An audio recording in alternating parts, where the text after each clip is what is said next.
तो कहानी की शुरुआत एडी नाम के एक ब्रिटिश कैप्टन से होती है, जिसकी ड्यूटी फिलहाल के लिए टर्की में पोस्ट चेकिंग पर लगाई गई थी। अब वो अपने काम को कर ही रहा था कि तभी अचानक से वहाँ पर उसकी फैमिली के लिए काम करने वाला अहमद नाम का एक बंदा एक बहुत ही महंगी कार को लेकर आता है और एडी को एक बहुत ही जरूरी बात बताने के लिए उसको उसके टेंट में ले जाता है। और वहाँ पर एडी को उससे बात करने के बाद ये बात पता चलती है कि असल में उसके पिता, जो कि शाही घराने की उनकी फैमिली लाइन के हिसाब से अब तक के 12वें नवाब थे, अभी के लिए वो अपनी आखिरी सांसें गिन रहे हैं। अब ये बात सुनने के बाद तुरंत ही एडी अपने सारे काम को छोड़कर अपने पिता से मिलने के लिए इंग्लैंड में पहुंच जाता है, जहाँ पर उसकी फैमिली का एक बहुत ही बड़ा मेंशन था, जिसमें किसी भी तरह की सुख सुविधा की कोई भी कमी नहीं थी। और पिछले 600 सालों से उसकी फैमिली इंग्लैंड की वन ऑफ द एलीट और रॉयल फैमिली में से एक थी। खैर वहां पर जाने के बाद वो अपने सबसे बड़े भाई फ्रेडी से मिलता है, जो कि पूरी तरह से बेवड़ा इंसान था। और फिर उससे गले मिलने के बाद एडी वहां पर से अपने पिता के कमरे में चला जाता है, जहां पर सबसे पहले उसकी मुलाकात उसकी बहन चार्ली और बाद में उसकी माँ से होती है। और उनसे बात करने के बाद एडी सीधा नवाब साहब के पास चला जाता है।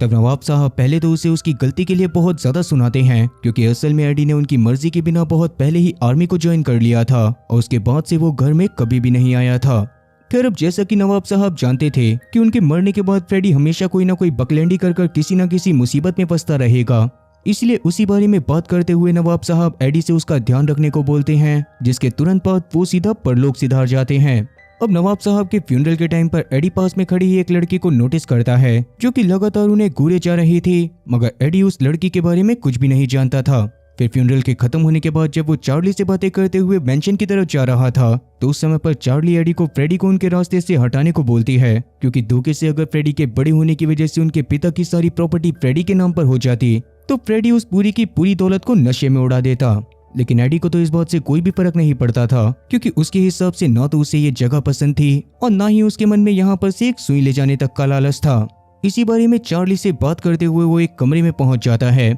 जहां पर अहमद के साथ साथ फैमिली के बाकी सारे लोग भी आए हुए थे, क्योंकि अहमद अभी वहां पर नवाब साहब की विल को पढ़ने वाला था। अब फ्रेडी तो वहां पर काफी ज्यादा खुश हो रहा था, क्योंकि उसके हिसाब से अब तो इतनी बड़ी प्रॉपर्टी उसके हाथ में लगने ही वाली थी। और उसकी इस खुशी को देखने के बाद अहमद भी वहां पर विल को पढ़ना चालू कर देता है। नवाब साहब ने सबसे पहले अपनी विल के अंदर अपनी फैमिली के नौकर जेफरी के बारे में लिखा हुआ था, जिसने हमेशा उनकी काफी ज्यादा सेवा करी थी, इसीलिए नवाब साहब ने उसके नाम पर अपने महल के पीछे वाला कॉटेज कर दिया था। इसके बाद उन्होंने अपने कुत्ते के लिए भी काफी सारी चीजें मेंशन करी हुई थी, जिसके बाद अब उनकी फैमिली की बारी आती है, जिसमें उनकी बीवी को उसके हिसाब से जीने के लिए सालाना पैसे दिए जाने वाले थे, और वो पैसे कितने होते उसका डिसीजन नए नवाब साहब को लेना था। खैर अब उनकी बीवी के बाद चार्ली की बारी आती है, जिसके नाम पर नवाब साहब ने अपनी एक बहुत ही बड़ी याच कर दी थी, ताकि वो हर 6 महीने में धीरे धीरे करके पूरी दुनिया को घूम सके, और साथ ही उसके शादी न करने तक हर हफ्ते उसको 1000 पाउंड पॉकेट मनी के रूप में मिलने वाले थे। अब इसके अलावा नवाब साहब की जितनी भी प्रॉपर्टी, नवाब साहब का बिजनेस, नवाब साहब की विरासत और साथ ही नवाब साहब का टाइटल, वो सारी की सारी चीजें नवाब साहब ने एडी के नाम पर कर दी होती हैं।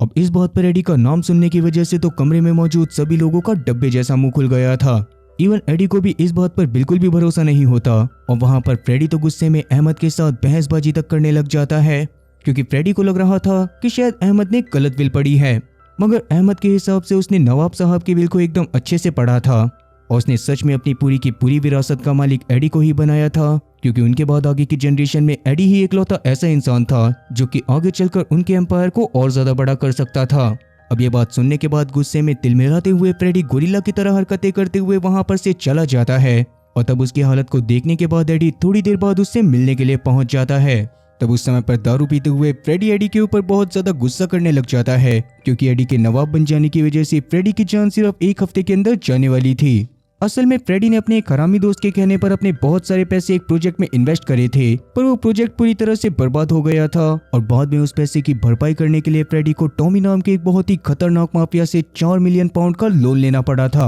अब वैसे तो वो सारा का सारा लोन 4 मिलियन पाउंड का था, पर उसका ब्याज बढ़ते बढ़ते वो अब तक 8 मिलियन पाउंड का हो चुका था, और अब अगर सिर्फ 1 हफ्ते के अंदर फ्रेडी उस पैसे को वापस नहीं करता, तो पहले तो टॉमी के लोग फ्रेडी के पास आकर उसके पिछवाड़े में झाड़ू डालते हुए उसका मोर बनाते, और बाद में उसको उसके महल के पास वाले जंगल में ही नचाने के बाद जान से मार देते। अब ये बात सुनने के बाद तो एडी को भी बहुत ज्यादा गुस्सा आता है, क्योंकि असल में उसके पिता का बिजनेस भी काफी समय से घाटे में चल रहा था, और ऐसे में 8 मिलियन पाउंड जितना बड़ा अमाउंट जुटा पाना बहुत ज्यादा मुश्किल था। अब उस समय पर फ्रेडी एडी को गुस्सा दिखाते हुए उसे इमोशनल ब्लैकमेल करना चालू कर देता है और उसे एक समय याद दिलाता है जिस समय पर एडी के पास वाले लेक में डूबते हुए फ्रेडी ने उसकी जान बचाई थी। पर जैसा कि एडी काफी ज्यादा समझदार हो चुका था, इसीलिए अभी के लिए वो फ्रेडी की बातों में ना आते हुए उसे कुछ समय तक का वेट करने को बोलता है। और अभी के लिए एडी के पास एडी की तरफ से कोई भी श्योरिटी नहीं थी कि वो फ्रेडी को मोर बनने से बचा पाएगा या फिर नहीं। फिर अब एडी वहां पर से निकलने के बाद फ्रेडी के पिछवाड़े को बचाने के लिए अपने पिता की तिजोरी को चेक करता है, मगर उसके पिता की तिजोरी के अंदर भी सिर्फ 2 मिलियन पाउंड ही पड़े हुए थे। और साथ ही अहमद से बात करने के बाद एडी को ये बात भी पता चल गई थी कि वैसे तो प्रॉपर्टीज के मामले पर उसके पास काफी सारी प्रॉपर्टीज हैं, लेकिन उसका बैंक बैलेंस अभी 0 सन्नाटा है। तब अहमद उसको पैसे के लिए अपने पास में मौजूद एक बहुत ही बेशकीमती पेंटिंग को बेचने का इशारा करता है, जिससे वैसे तो उसको बहुत सारे पैसे मिल जाते, मगर उस पेंटिंग का बायर ढूंढने में उन्हें काफी ज्यादा समय लग जाता। खैर अभी के लिए अहमद एडी को एक बंदे के बारे में बताता है जो कि काफी समय से उनके इस पुश्तैनी महल को खरीदने की कोशिश कर रहा था और वो इस महल की मार्केट वैल्यू से कई गुना ज्यादा पैसे देने को तैयार था। अब इस तरह से अपने पुश्तैनी महल को बेचना एडी को सही तो नहीं लगता, मगर फ्रेडी के पिछवाड़े को बचाने के लिए ये बहुत ज्यादा जरूरी था। इसलिए फिलहाल के लिए एडी उस बंदे से बात करने का डिसाइड करता है। अब इसके बाद उसके बाहर जाने पर उसकी मुलाकात सूजी नाम की एक लड़की से होती है, जो कि असल में वही लड़की थी जो कि 12वें नवाब साहब के फ्यूनरल के टाइम पर एडी को घूर रही थी। असल में नवाब साहब ने उसके साथ एक डील को साइन कर रखा था, जिसके अकॉर्डिंग वो उनकी 15,000 एकड़ के एक बहुत ही बड़े फार्म हाउस पर अपना कुछ काम करा करती थी और उसके बदले में नवाब साहब उससे 5 मिलियन पाउंड सालाना लेते थे। अब इतना बड़ा अमाउंट सुनने के बाद तो एडी का पूरी तरह से दिमाग चकरा जाता है और तुरंत ही सूजी के साथ अपने फार्म हाउस पर उसके काम को देखने के लिए जाता है। असल में सूजी वहां की बेसमेंट में चरस और गांजा उगाया करती थी, जिससे उसको साल में बहुत ज्यादा प्रॉफिट होता था और उसी प्रॉफिट में से 5 मिलियन पाउंड वो नवाब साहब को दे दिया करती थी। खैर अब क्योंकि ये सारा का सारा पैसा एडी के पास जाने वाला था, इसीलिए एडी वहां पर जिमी नाम के एक बंदे से भी मिलता है जो कि वहां पर चरस और गांजा उगाने का काम करा करता था। तब जिमी भी वहां पर एडी से मिलकर बहुत ज्यादा खुश होता है, पर कहीं ना कहीं एडी को ये चीज सही नहीं लग रही थी। इसीलिए वो फार्म हाउस के बाहर आने के बाद सूजी के साथ हुई डील को कुछ टाइम बाद चेंज करने के लिए बोलता है। अब जैसा कि इस काले धंधे के बारे में अभी तक किसी को कोई भी नॉलेज नहीं थी, इसीलिए एडी सीधा इस बारे में बात करने के लिए अपने घर के नौकर जेफरी के पास चला जाता है, जिसको उसके पिता ने अपने काले धंधे के बारे में जरूर बताया होगा। हालांकि जेफरी ने भी इस बात को एक्सेप्ट कर लिया था और साथ ही उसे ये बात भी समझ आ गई थी कि एडी को अपने घर में इस तरह के काले कारनामे बिल्कुल पसंद नहीं आ रहे हैं। पर उसके बावजूद भी वो एडी को समझाता है कि सूजी और उसकी फैमिली वाले बहुत ज्यादा खतरनाक हैं और एडी को बस उनसे पैसे लेकर उनसे ज्यादा दूरी बनाकर रखनी चाहिए। अब ये बात सुनने के बाद एडी के दिमाग में एक प्लान आ गया था, जिसकी वजह से वो रात के समय में अहमद को कॉल करके महल को बेचने से साफ मना कर देता है और फिर अगले दिन सूजी के पास कॉल करके उसे अपनी सारी सिचुएशन के बारे में बताते हुए उससे 8 मिलियन की डिमांड करता है। अब उस समय पर सूजी अपने भाई जैकी के साथ थी, जो कि असल में एक इलीगल अंडरग्राउंड फाइटर था और वो भी टॉमी डिक्सन के खतरनाक होने के बारे में बहुत अच्छे से जानता था। खैर तब सूजी भी कुछ सोचते हुए एडी की मदद करने के लिए मान जाती है, पर उसके पास भी सिर्फ 4 मिलियन पाउंड ही थे, इसीलिए वो एडी से बाकी के 4 मिलियन पाउंड को उसकी तरफ से अरेंज करने को बोलती है। अब एडी के कॉल काटते ही अचानक से उसके पास एक हेलीकॉप्टर में स्टीवंस नाम का एक बंदा मिलने के लिए आ गया था, जो कि असल में स्टैनली नाम के एक बहुत ही बड़े आदमी का असिस्टेंट था। और क्योंकि स्टैनली खुद ही एडी के महल को खरीदना चाहता था और एडी ने स्टैनली को महल बेचने से मना कर दिया था, इसलिए उसने स्टीवंस के जरिए एडी के साथ मीटिंग फिक्स करने के लिए एडी के लिए बहुत सारे पैसे भिजवाए होते हैं। तब शुरुआत में तो एडी स्टैनली से मिलने के लिए नहीं मानता, लेकिन बाद में पैसों को देखने के बाद वो तुरंत ही स्टैनली से मिलने के लिए उसके घर पर पहुंच जाता है, जहां पर उसे पता चला था कि स्टैनली को असल में एंटीक चीजों का बहुत ज्यादा शौक है। इसी वजह से वो एडी को एक बहुत ही खतरनाक ऑफर देने के लिए भी तैयार था, मगर जैसा कि एडी ने अपने महल को ना बेचने का फैसला कर लिया होता है, इसीलिए वो स्टैनली के हर ऑफर को मना कर देता है। खैर इसके बाद अब स्टैनली के साथ बैठकर एक बहुत ही पुरानी और महंगी वाइन पीते हुए एडी उसको बताता है कि असल में उसके पिता के पास भी एक बहुत ही नायाब और पुरानी शराब का एक कलेक्शन मौजूद था, जिसके पूरी दुनिया में सिर्फ 6 ही पीसेस बचे थे और उनमें से 4 पीसेस अभी भी एडी के पास थे। खैर तब ये बात सुनने के बाद तुरंत ही स्टैनली एडी के महल को खरीदने का प्लान कैंसिल करके उसके वाइन कलेक्शन को खरीदने का डिसाइड करता है, जिसके बदले में उसने एडी को तुरंत ही 3 मिलियन पाउंड दे दिए थे। खैर अब जैसा कि एडी के पास उसके पिता और साथ ही सूजी के पैसे मिलाने के बाद 1 मिलियन पाउंड बच भी रहे थे,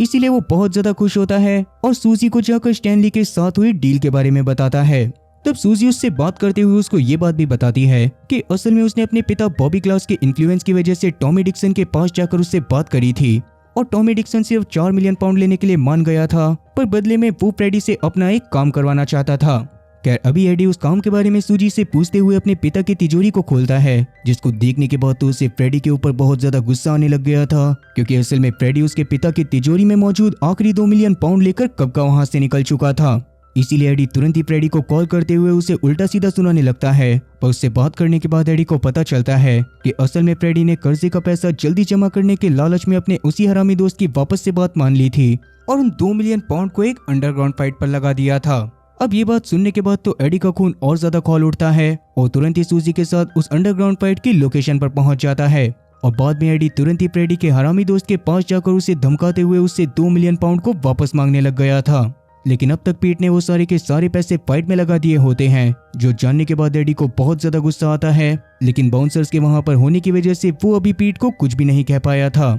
तब सूजी उसको अपने साथ एक टेबल पर बैठने को बोलती है, जहां पर बैठकर वो फाइट के खत्म होने का इंतजार करने लग गए थे। और किस्मत बहुत ज्यादा खराब होने की वजह से वो फाइटर हार चुका था जिस पर फ्रेडी ने पैसे लगाए थे। अब एडी भी इस बात से परेशान हो रहा था कि तभी अचानक से वहां पर सूजी का भाई जैकी आकर बताता है कि उन लोगों को दुखी होने की बिल्कुल भी जरूरत नहीं है, क्योंकि पीट ने हर बार की तरह फ्रेडी को धोखा देते हुए वो सारे के सारे पैसे फाइट में लगाए ही नहीं थे और उन्हें अपने पास रख लिया था। अब ये बात सुनने के बाद एडी तुरंत ही पीट के पास जाकर उसको धमकाने की कोशिश करता है, लेकिन उसके ऐसा करने से पहले ही उल्टा पीट के बॉडीगार्ड उसको धमकाने लग गए थे। और जैसा कि एडी अभी के लिए कोई भी ड्रामा नहीं करना चाहता था, इसीलिए वो तुरंत ही सूजी के पास आ जाता है, जहां पर सूजी ने इस मामले को अपनी तरह से हैंडल करने का डिसाइड करा था। जिसके बाद वो अगले दिन एडी को अपने साथ पीट के घर के बाहर लेकर जाती है, जहां पर पीट के गेट पर पहुंचते ही सूजी का एक बॉडीगार्ड $2 मिलियन लेकर बाहर आता है, जो कि उसने तुरंत ही एडी के हवाले कर दिए थे। अब बाद में सूजी का दूसरा बॉडीगार्ड मारते हुए पीट को बाहर लेकर आ गया था। तब पीट उस समय पर लगातार उनसे माफी मांगने की कोशिश कर रहा था, लेकिन सूजी उसको माफ ना करते हुए अपने दोनों बॉडीगार्ड से उसे थोड़ा सा और प्रसाद देने को बोलती है। फिर अब इसके बाद सूजी ने एडी को ये बात भी बता दी थी कि असल में टॉमी उनसे 4 मिलियन पाउंड ही लेगा, पर जैसा कि उसने फ्रेडी का पहले मोर बनाने का डिसाइड करा था, अभी के टाइम पर वो उसका मोर नहीं बल्कि मुर्गा बनाने वाला था। मतलब कि साफ शब्दों में फ्रेडी को एक मुर्गे की कॉस्ट्यूम को पहनकर ही गाना गाते हुए टॉमी के सामने माफी मांगनी पड़ेगी। इवन वो इस चीज की वीडियो तक बनाने वाला था, क्योंकि असल में उसे पहले के टाइम पर फ्रेडी की अकड़ देखकर बिल्कुल भी अच्छा नहीं लगता था।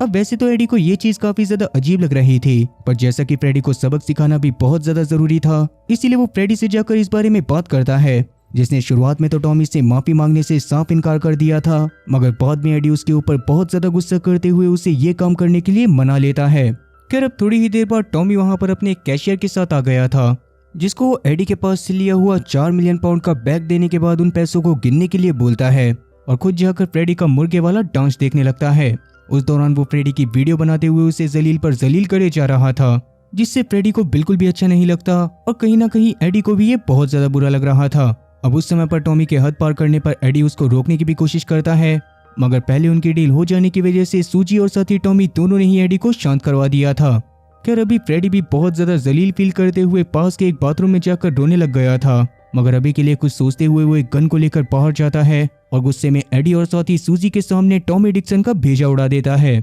ये देखने के बाद तो एडी और साथी सूजी की पट के 4 से 64 हो गई थी, क्योंकि टॉमी डिक्सन का बड़ा भाई असल में उससे भी बहुत बड़ा गैंगस्टर था और ये बात 100% श्योर थी कि वो टॉमी डिक्सन की मौत का बदला जरूर लेगा। लेकिन फ्रेडी को तो इस बात से घंटा मतलब नहीं होता और वो बाहर जाने के बाद चिल्लाते हुए अपना सिगार निकालकर उसे पीने लगता है। पर जैसा कि अब तक टॉमी डिक्सन के कैशियर को टॉमी के मरने के बारे में पता चल गया था, इसीलिए वो सूजी और साथी एडी के सामने इस बात को किसी को भी न बताने का वादा करता है और तुरंत ही अपनी जान बचाने के लिए महल के बाहर जंगल की तरफ भागने लग जाता है। लेकिन तब उसके भागते समय फ्रेडी की नजर उसके ऊपर पड़ गई थी और अभी के लिए वो टॉमी के साथ साथ टॉमी के कैशियर को भी खत्म कर देना चाहता था। खैर उतने में ही एडी खुद भी भागते हुए कैशियर को पकड़ने के लिए आ जाता है, जिस दौरान जेफरी भी उनकी मदद करने के लिए आ गया था। और उसके बाद एडी, फ्रेडी और साथ ही जेफरी तीनों के तीनों ही जंगल की तरफ उस कैशियर को ढूंढने के लिए निकल गए थे। वहीं वो कैशियर अभी के लिए भागता हुआ जंगल के एक पेड़ के पास आकर रुकता है, जहां पर से वो टॉमी के बड़े भाई को कॉल करने की कोशिश करने लग गया था, मगर थोड़ा सा बिजी होने की वजह से टॉमी का भाई उसके कॉल को नहीं उठा पाता। इसीलिए तब कैशियर अपनी जान बचाने के लिए और ज्यादा आगे चला जाता है, मगर उस समय पर एक पेड़ से टकराकर उसकी नाक टूट गई थी और उतने में ही फ्रेडी, एडी और साथ ही जेफरी ने आकर भी उसे तीनों तरफ से घेर लिया था। अब वैसे तो उस समय पर फ्रेडी उस कैशियर को भी जान से मारना चाहता था, मगर जैसा कि एडी थोड़ा सा शांति प्रिय इंसान था, इसीलिए वो फ्रेडी से उसकी गन को छीनते हुए कैशियर से वादा करता है कि अगर वो उन लोगों के साथ शांति से बात करेगा तो वो लोग उसकी जान नहीं लेंगे। मगर इस बीच कैशियर ने किसी को मैसेज कर दिया था, जो देखकर सबसे पहले तो जेफरी उसके फोन को उससे नीचे रखवाता है, मगर उसके फोन को नीचे रखते ही फ्रेडी उसको उठाकर पास वाले तालाब में फेंक देता है। ये फ्रेडी की एक और सबसे बड़ी बेवकूफी थी, क्योंकि कैशियर ने जिस बंदे को मैसेज करा था, फ्रेडी ने उसके नाम को पढ़े बिना ही फोन को तालाब में फेंक दिया था। मगर फ्रेडी तो अभी बहुत ही ज्यादा ओवर कॉन्फिडेंट था और उसके हिसाब से अगर टॉमी का भाई भी यहाँ पर फ्रेडी से बदला लेने के लिए आता तो फ्रेडी उसकी भी गोभी खोद देता।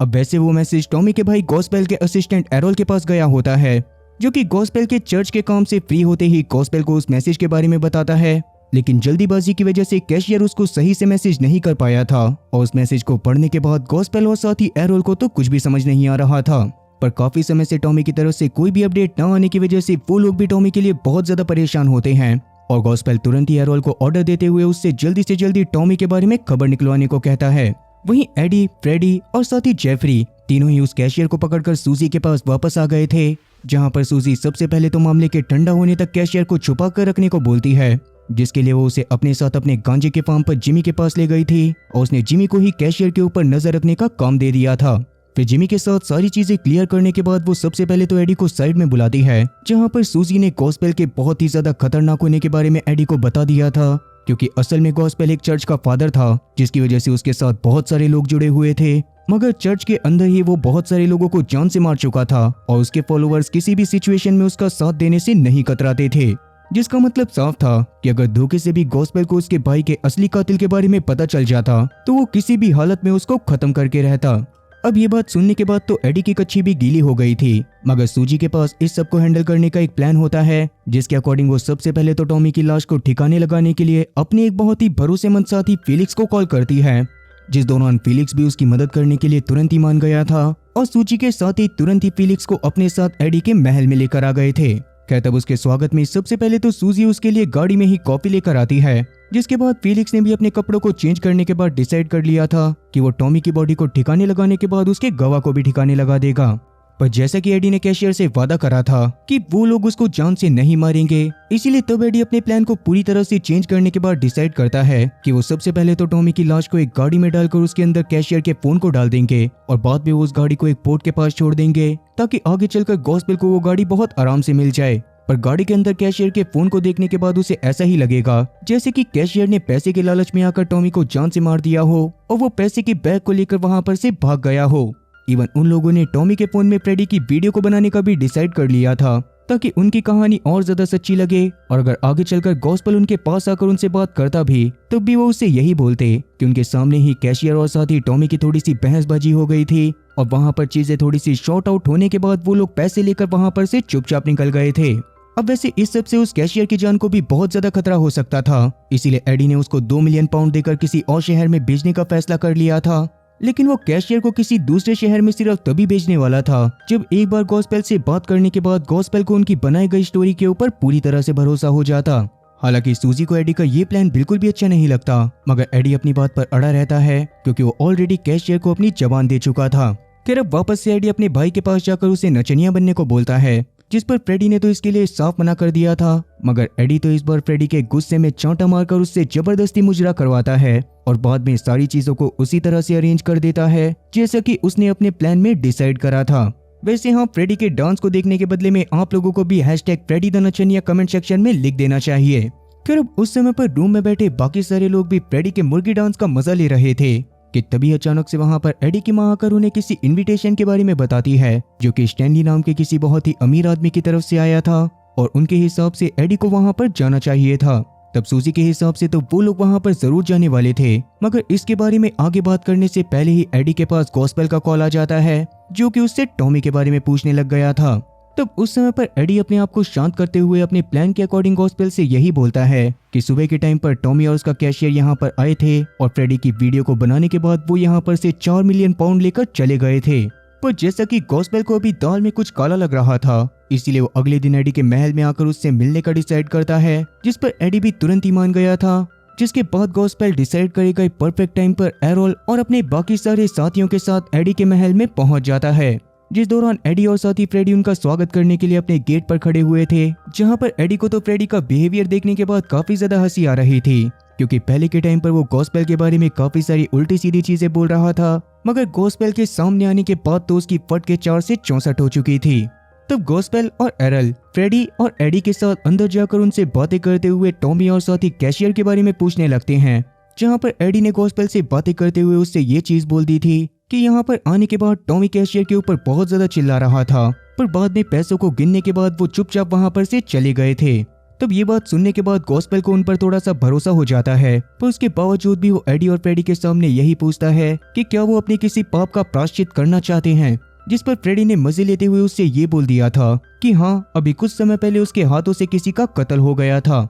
अब ये बात सुनने के बाद तो एडी के दिमाग के पूरी तरह से तोते उड़ चुके थे, मगर तभी अचानक से फ्रेडी अपनी बातों को पलटते हुए एडी की तरफ देखता है और उसको बताता है कि असल में उसके हाथों से एडी के बिल्ली की मौत हुई थी। अब ये बात सुनकर तो एडी की जान में जान आती है और वो इस ड्रामे को कंटिन्यू करते हुए पहले तो फ्रेडी को थोड़ा सा सुनाता है और बाद में गॉस्पेल और एरल को विदा करने के लिए अपने गेट पर पहुंच जाता है। वहां पर जाने के बाद कहीं ना कहीं गॉस्पेल को ये बात तो समझ आ गई थी कि टॉमी के इतने समय से गायब होने का साफ मतलब यही था कि किसी ने उसको जान से मार दिया होगा। इसीलिए तब वो फ्रेडी और साथ ही एडी के साथ उसकी आत्मा की शांति के लिए 2 मिनट का मौन रखता है और बाद में वहां पर से निकल जाता है। अब उसके जाने के बाद एडी भी वहां पर से कैशियर के पास चला गया था, जहां पर कैशियर को पूरा प्लान बताने के बाद वो कैशियर से उसके फ्लैट की चाबी ले लेता है ताकि कैशियर के फ्लैट पर जाकर वो कैशियर के पासपोर्ट को लेकर आ सके। लेकिन जैसे ही एडी कैशियर के फ्लैट में पहुंचता है तभी अचानक से उसकी नजर वहां पर बैठे गॉस्पेल के एक आदमी के ऊपर पड़ती है, जो कि गाने सुनने की वजह से अभी एडी के ऊपर ध्यान नहीं दे पाया था।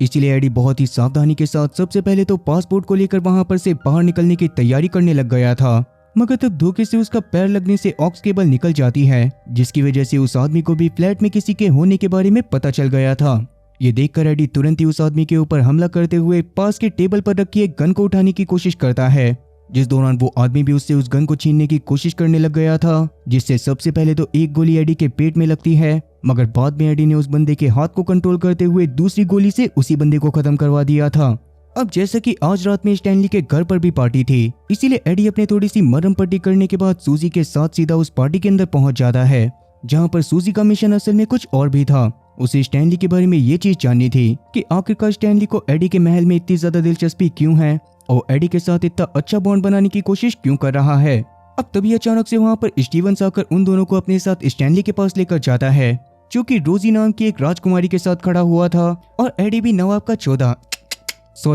का बेटा होने की वजह से उसे बचपन से जानता था। खैर तब सूजी से बातें करने के बाद स्टैनली उसको अपने साथ बालकनी पर बुलाता है, जिस दौरान एडी और साथ ही रोजी अपने बचपन की बातें करने लग गए थे और तब सूजी भी स्टैनली के साथ बालकनी पर चली गई थी। तब बालकनी पर जाने के बाद स्टैनली उसको अपने साथ बिजनेस करने का ऑफर देता है, जिसके बदले में सूजी को बहुत सारा फायदा होने वाला था। मगर जैसा कि सूजी एडी के घर पर ही अपना काम करने में इंटरेस्टेड थी, तो स्टैनली के ऑफर को साफ साफ ठुकराते हुए वापस से अंदर की तरफ चली जाती है। तब उस समय पर उसे पार्टी में एडी और साथ ही रोजी दिखाई नहीं देते, क्योंकि असल में एडी के जहां पर गोली लगी थी वहां पर से खून आने लग गया था और इसीलिए रोजी उसकी पट्टी करने के लिए उसे अपने साथ कमरे में लेकर चली गई थी। फिर अब आगे जब रोजी एडी की पट्टी कर रही होती है तभी अचानक से एडी को ढूंढते हुए वहां पर सूजी पहुंच गई थी, जो कि एडी की इस हालत को देखने के बाद काफी ज्यादा परेशान हो जाती है। तब रोजी को उसने उस कमरे से भगा दिया था, जिसके बाद एडी भी उसको गॉस्पेल के आदमी के साथ कैशियर के घर पर हुई मुठभेड़ के बारे में बता देता है, जिस दौरान वैसे तो उसने उस आदमी को जान से मार दिया था और साथ ही फीलिक्स से उसकी बॉडी को ठिकाने लगाने के लिए भी बोल दिया था। अब ये बात सुनने के बाद सूजी उसको एक जान बचाने के बदले में एक जान लेने का ताना देती है और बाद में उसके साथ उसके महल में वापस आ जाती है। खैर अब इसके अगले दिन तक गॉस्पेल को भी अपने भाई की लाश मिल चुकी थी, इसलिए वो एक बार वापस से बिना बताए एडी से मिलने के लिए आता है, जहां पर गॉस्पेल की बातों से ये चीज भी क्लियर हो रही थी कि उसने कैशियर के घर में अपने एक आदमी को छोड़ा था और उस आदमी को भी कैशियर ने एक बहुत ही बेशकीमती गन से खत्म कर दिया है। अब एडी ने वो गन भी वहां पर जानबूझकर छुड़वाई होती है ताकि वो ऐसा दिखा सके जैसा कि कैशियर उसके घर से उस गन को भी चुरा कर ले गया होगा और उसी से सबसे पहले उसने टॉमी को मारा और बाद में अपने फ्लैट पर जाकर गॉस्पेल के आदमी को भी खत्म कर दिया। खैर अब जैसा कि गॉस्पेल को टॉमी के फोन के अंदर फ्रेडी की मुजरे वाली वीडियो भी मिल गई थी, इसीलिए उसे एडी की बातों पर पूरी तरह से भरोसा हो जाता है और वो अपने सारे के सारे साथियों को जल्दी से जल्दी कैशियर को ढूंढ कर लाने के लिए लगा देता है। साथ ही उस समय पर गॉस्पेल गुस्से में एडी की गन को भी अपने साथ लेकर चला गया था ताकि बाद में कैशियर के मिलने पर वो कैशियर को उसी गन से खत्म कर सके।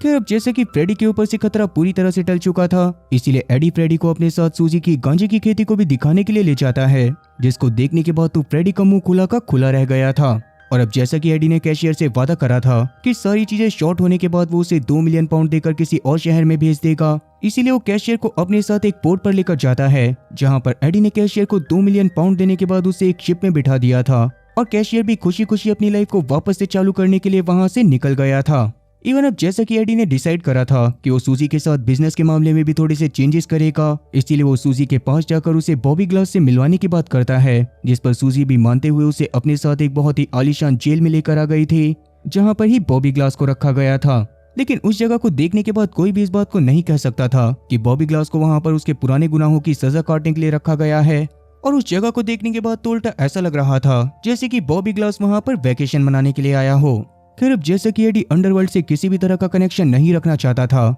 इसीलिए वो बॉबी ग्लास को इस साल के अंत तक का टाइम देता है ताकि वो उसकी प्रॉपर्टी को खाली कर सके। इस बारे में सुनने के बाद तो सूजी और साथ ही बॉबी ग्लास दोनों का ही दिमाग खराब हो गया था, पर अभी के लिए वो इस बात को बहुत ही ज्यादा लाइटली लेते हुए इस बारे में सोचने का डिसाइड करते हैं और बाद में एडी वहां पर से सूजी के साथ वापस आ जाता है। तब रास्ते में सूजी के हिसाब से एडी को बॉबी से इस तरह से बात नहीं करनी चाहिए थी, क्योंकि वो एडी की मदद करते हुए चुपचाप अपना बिजनेस कर रहे थे और आगे चलकर भी एडी को इससे कोई भी दिक्कत नहीं होने वाली थी। मगर एडी अभी के लिए अपनी बात पर अड़ा रहता है, क्योंकि वो जल्दी से जल्दी अंडरवर्ल्ड से पूरी तरह से कनेक्शन को खत्म करना चाहता था ताकि वो आगे चलकर चैन की जिंदगी जी सके। पर सूजी इस बात को अच्छे से जानती थी कि वो अपने काम के बाद एडी की सेफ्टी के लिए हर कदम को फूक फूक कर रखती है। इवन अभी के लिए उसने कैशियर की शिप में फिलिक्स को भी भेजा होता है ताकि फिलिक्स उसको खत्म करने के बाद 2 मिलियन पाउंड अपने पास रख ले, क्योंकि सूजी को इस बात पर बिल्कुल भी भरोसा नहीं था कि आगे चलकर कैशियर सारी सच्चाई के बारे में गॉस्पेल को नहीं बताएगा। खैर अब इसके अगले दिन फ्रेडी जिमी के पास बैठा हुआ था, जहाँ पर सबसे पहले तो जिमी उसको अपने माल उगाने के तरीके के बारे में बताता है और बाद में काफी सारे माल को एक वैन में लोड करके सूजी के क्लाइंट के पास लेकर जाने लगता है, जहाँ पर रास्ते में वो हमेशा की तरह एक रेस्टोरेंट में खाना खाने के लिए रुक गया था, जहाँ का खाना असल में उसको बहुत ज्यादा पसंद था। मगर आज उसके स्टूल के पास एक लड़की भी बैठी होती है, जो कि सबसे पहले तो उससे थोड़ा सा प्यार से बात करते हुए उसके साथ एक छोटा सा कनेक्शन बिल्ड करती है और बाद में जानबूझकर जिमी के ऊपर अपना शेक गिरा देती है। अब बेचारे जिमी को तो उसकी ये सारी की सारी चालबाजी समझ ही नहीं आ रही थी और वो लगातार उस लड़की से बहुत ज्यादा प्यार से बात करे जा रहा था। लेकिन उसी दौरान वो लड़की जिमी के पास मौजूद उसकी वैन की चाबी को उठा लेती है और जिमी की नजरों से बचती हुई उस चाबी को अपने बगल से गुजरने वाली एक दूसरी औरत को दे देती है। और जैसा कि जिमी को अब तक इन सब चीजों के बारे में कुछ भी नहीं पता था, इसी बात का फायदा उठाते हुए वो औरत तुरंत ही जिमी की वैन को लेकर रफू चक्कर हो गई थी। और वहीं जिमी तो अपने कपड़ों को साफ करने के बाद उसी लड़की से बातें करने में लगा हुआ था कि तब उस लड़की से बातें करते हुए वो बाहर आकर उसका नंबर भी ले लेता है और उस लड़की के वहां पर से जाने के बाद अपनी वैन के पास आने लगता है। मगर अपनी वैन के पार्किंग लोकेशन पर आने के बाद तो उसका दिमाग पूरी तरह से चकरा गया था, क्योंकि उसके वैन में मौजूद माल के साथ साथ पूरी की पूरी वैन ही गायब हो गई थी। खैर अब इसके थोड़ी देर बाद सूजी को उसके क्लाइंट टोनी का कॉल आता है, जिसने उसको बता दिया था कि जिमी अब तक उसके पास माल को लेकर नहीं पहुंचा है। ये बात सुनने के बाद तो सूजी खुद भी काफी ज्यादा परेशान हो गई थी और जिमी को बहुत ज्यादा कॉल करने के बावजूद भी जिमी उसके फोन को नहीं उठा रहा था। अब सबसे बड़ी दिक्कत ये थी कि टोनी के पास माल ना पहुंचने की वजह से टोनी काफी ज्यादा गुस्से में था और अभी के लिए सूजी के पास इतना ज्यादा स्टॉक भी नहीं बचा था कि वो टोनी को उसके पैसे के हिसाब से वापस से माल भेज सके। पर सूजी के धंधा करने का एक रूल था कि एक बार अगर उनके पास पैसे आ जाते थे तो वो किसी भी हालत में माल की डिलीवरी करके ही रहते थे। पर जैसा कि अभी के टाइम पर यह चीज पॉसिबल नहीं हो सकती थी, तो टोनी ने सूजी को उसके बदले में एक दूसरा काम करने के लिए दिया था, जिसमें उसको एक सुपर कार के शोरूम से एक बहुत ही बेशकीमती सुपर कार को चुराना था। और अगर सूजी इस काम को नहीं करती और टोनी के पास उसका माल भी टाइम पर नहीं पहुंचता, तो इससे सूजी की मार्केट में बहुत ज्यादा बेइज्जती होती। इसीलिए तब वो एडी को इन सब चीजों के बारे में बताते हुए उसकी मदद मांगती है, जिस पर वैसे तो एडी ने उसकी मदद करने से साफ मना कर दिया था, मगर बाद में कुछ सोचते हुए वो सूजी की मदद करने के लिए मान जाता है। तब इसके बदले में उसने सूजी के सामने शर्त रखी थी कि जब तक सूजी उसकी प्रॉपर्टी को खाली करके अपने तामझाम को कहीं और पर शिफ्ट नहीं करती, तब तक सूजी को उसे ज्यादा पैसे देने पड़ेंगे। तब सूजी अपनी खोई हुई इज्जत बचाने के लिए इस पर तुरंत ही मान जाती है, जिसके बाद वो एडी को लेकर अपने साथ जैकी और साथी टोनी के पास आ गई थी। उस दौरान एडी तो अपना नवाबी अंदाज दिखाते हुए साइड में किसी से कॉल पर बात करने लग गया था और तब सूजी जैकी से बात करते हुए उसको बताती है कि असल में एडी सच में पूरे शहर में 24 नवाबों में सबसे ज्यादा दिमागदार और डेयरिंग इंसान है और उसकी स्ट्रेटेजी बनाने का तरीका उसको सबसे ज्यादा काबिल इंसान बनाता है। तब सूजी के मुंह से किसी की तारीफ सुनने के बाद तो जैकी पूरी तरह से हैरान रह जाता है। मगर अब एडी के गाड़ी के पास वापस आने पर टोनी उन्हें अपने साथ सीधा एक बहुत ही बड़े शोरूम के बाहर लेकर चला जाता है, जहां पर आने के बाद वो एडी को एक डिवाइस दिखाते हुए बताने लग गया था कि उस शोरूम की ओनर असल में बहुत ज्यादा घमंडी और साथ ही खतरनाक थी और वो अपने शोरूम में मौजूद सभी गाड़ियों की चाबी को अपने ऑफिस के ड्रॉर में रखती थी। उनमें से ही एक सबसे बेशकीमती गाड़ी की चाबी को लेकर एडी को उसे इस डिवाइस के ऊपर रखना था, जिससे ये डिवाइस की के सारे सेंसर का डेटा कॉपी कर लेता और बाद में वो लोग उस गाड़ी की डिट्टो कॉपी बनाते हुए रात में जाकर उस गाड़ी को चुरा लेते। अब वैसे ये काम सच में काफी ज्यादा इजी था, इसीलिए एडी को तो ये बात बिल्कुल समझ नहीं आ रही थी कि आखिरकार टोनी इस काम को खुद क्यों नहीं करता। तब इस पर टोनी उसको अपने पैर में लगे पुलिस के एक ट्रैकर को दिखाता है, जिसकी वजह से वो खुद इस काम को करने पर तुरंत ही पकड़ा जा सकता था। और अगर वो अपने साथ में रहने वाले छपरियों को उस गाड़ी के शोरूम में भेज भी देता तो उनकी शक्ल देखकर ही शोरूम वाले उन्हें तुरंत वहां पर से भगा देते। तब गाड़ी को चुराने के लिए एडी ने फ्रेडी को भी इस प्लान में शामिल करने का मन बना लिया था, जिसकी वजह से वो फ्रेडी के पास जाकर उसे एक प्लान के बारे में बताता है जिसमें उसको फ्रेडी की वाइफ की जरूरत भी पड़ने वाली थी। वहीं दूसरी तरफ जेफरी अभी के लिए जंगल में शिकार करने के लिए गया हुआ था, मगर तभी उसकी नजर जंगल में बेहोश पड़े जिमी के ऊपर पड़ती है, जिसको उठाकर वो तुरंत ही एडी के महल में लेकर आ जाता है। वहीं दूसरी तरफ एडी अभी के लिए फ्रेडी और साथ ही उसकी वाइफ टैमी के साथ उस कार के शोरूम पर पहुंच गया था, जहां पर वो अपने आप को ऐसा एजेंट दिखाते हुए फ्रेडी को एक बहुत ही बड़ा नवाब बताता है जो कि उस शोरूम की सबसे महंगी गाड़ी को खरीदना चाहता था। तब उस शोरूम की ओनर भी उन्हें अपने साथ गाड़ियां दिखाने के लिए ले गई थी, जहां पर सबसे पहले तो दिखावा करते हुए फ्रेडी एक लैम्बोर्गिनी को पसंद करता है, पर किसी वजह से बहाना बनाते हुए उस शोरूम ओनर ने उस गाड़ी को बेचने से मना कर दिया था। और जैसा कि उन लोगों को वहां पर से उसी लैम्बोर्गिनी को चुराना था, इसीलिए एडी फ्रेडी को ओवर एक्टिंग ना करने को बोलकर किसी और गाड़ी को सिलेक्ट करने को बोलता है। तब टैमी भी वहां पर से एक गाड़ी को पसंद करते हुए उसकी टेस्ट ड्राइव लेने के लिए बाहर की तरफ चली गई थी, जहां पर वो गाड़ी की टेस्ट ड्राइव लेते हुए बहुत ही खतरनाक तरीके से ड्रिफ्ट मार रही थी और उसकी गाड़ी की हूं की आवाज सुनने के बाद तो ऑफिस में बैठे लोग तक ऑफिस से बाहर आ गए थे। अब जैसे कि एडी तो चाहता ही यही था, इसीलिए वो तुरंत ही सारे स्टाफ के बाहर आने के बाद चुपके से अंदर घुस जाता है, जहां पर शोरूम की ओनर के ऑफिस में जाने के बाद उसने शोरूम की ओनर के ड्रॉर को खोल लिया था, मगर उसके अंदर रखी एक इंसान की कटी हुई उंगली देखने के बाद तो एडी का दिमाग खराब हो जाता है। मगर अभी के लिए वो जैसे तैसे खुद को कंट्रोल करके गाड़ी की चाबी को ढूंढता है और बाद में उसके सारे के सारे डेटा को कॉपी करने लग जाता है। वहीं दूसरी तरफ अब तक शोरूम के ओनर को ये बात पता चल गई थी कि एडी उस जगह पर मौजूद नहीं है, इसीलिए वो परेशान होकर तुरंत ही अपने ऑफिस की तरफ जाने लगती है। मगर किस्मत से उसके ऑफिस में पहुंचने से पहले ही एडी अपने काम को खत्म करके चुपचाप चेयर पर बैठ गया था और अभी के लिए वो शोरूम के ओनर से बात करते हुए उन गाड़ी के पेपरों के बारे में बात करने की डिमांड रखता है। लेकिन उस ओनर के हिसाब से एडी को सबसे पहले तो टैमी को उस गाड़ी से नीचे उतारने की जरूरत थी, क्योंकि उस गाड़ी का इंश्योरेंस नहीं था और उसके बावजूद भी टैमी उसको बहुत ही ज्यादा खतरनाक तरीके से चला रही थी। अब ये बात सुनने के बाद एडी तुरंत ही उस शोरूम की ओनर से बातें करते हुए टैमी के पास जाकर उससे गाड़ी रोकने को बोलता है, जिसको देखने के बाद टैमी इस बात को समझ गई थी कि एडी का काम पूरा हो गया है, इसीलिए वो गाड़ी से नीचे उतरकर सबके सामने ड्रामा करने लगती है कि उस गाड़ी के अंदर काफी सारी खराबियां हैं और उसे इस तरह की गाड़ी नहीं चाहिए। खैर अब जैसा कि अमीर लोगों के इसी तरह के चोचले होते थे, इसीलिए शोरूम के ओनर इस बात पर ज्यादा ध्यान दिए बिना ही एडी और बाकी सबको वहां पर से भेज देती है। और अब घर पर वापस आने के बाद एडी तुरंत ही सूजी के साथ जिमी के पास आ गया था। तब जिमी के होश में आने पर जिमी सबसे पहले तो उन्हें रेस्टोरेंट में मिली लड़की गैब्रियल के बारे में बताता है, जिसके बारे में सोच सोच कर वो अभी भी लगातार मुस्कुराए जा रहा था और उसे गैब्रियल के ऊपर बिल्कुल भी शक नहीं था। खैर अब इसके आगे वो बाद की स्टोरी बताता है कि उसकी वैन के चोरी होने के बाद उसके फोन की बैटरी पूरी तरह से खत्म हो गई थी और फिर रोड पर जाने के बाद जब वो लोगों से लिफ्ट मांगने की कोशिश कर रहा था तो उस समय पर एक ब्लैक गाड़ी में 4 लोगों ने उसके पास आकर उसकी मदद करी थी,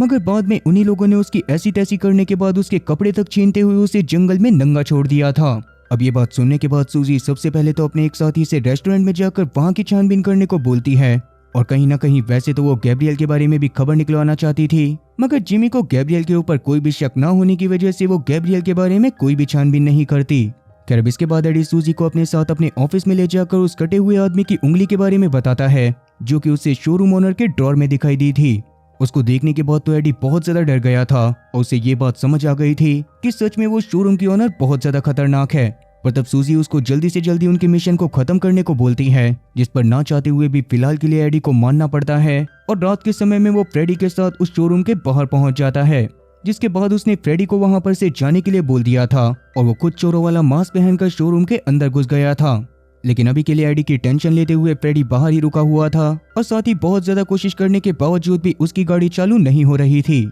जिसके बारे में एडी को थोड़ा बहुत अंदाजा होता है। इसीलिए वो जल्दी से जल्दी काम खत्म करने के लिए पास में मौजूद एक गाड़ी का सायरन ऑन करता है और जैसे ही शोरूम के गेट को खोलकर एक बंदा बाहर देखने के लिए आता है तो उस समय पर मौका पाकर एडी जल्दी से शोरूम के अंदर घुस जाता है। तब अंदर जाने के बाद वो लैम्बोर्गिनी को चालू करके उस लैम्बोर्गिनी के अंदर बैठ चुका था, मगर तभी अचानक से उसे किसी आदमी के बहुत ही बुरी तरह से पिटने की आवाज आती है, जिसको शोरूम की ओनर अपने साथियों के साथ मिलकर बहुत ही बुरी तरह से मार रही थी। अब माहौल थोड़ा सा शांत होने पर एडी तुरंत ही उस आदमी के पास जाकर उसे फ्री करवाते हुए अपनी गाड़ी के अंदर बिठा लेता है और उसको भी लेकर गाड़ी को स्टार्ट करते हुए तुरंत ही बाहर की तरफ जाने लगता है। शोरूम की ओनर का तो ये चीज देखने के बाद पूरी तरह से दिमाग हिल चुका था, जिसकी वजह से वो अपने सभी साथियों को जल्दी से जल्दी उस गाड़ी का पीछा करने को बोलती है, मगर एडी अपनी कमाल की ड्राइविंग स्किल दिखाते हुए उस गाड़ी को लेकर वहां पर से निकल जाता है। तब उसको देखने के बाद फ्रेडी भी उस जगह पर से निकलने की कोशिश कर रहा था, मगर किस्मत खराब होने की वजह से उसकी गाड़ी उस समय पर काम करना बंद कर देती है, जिसके कारण शोरूम के ओनर के एक आदमी ने उसे पकड़ लिया था।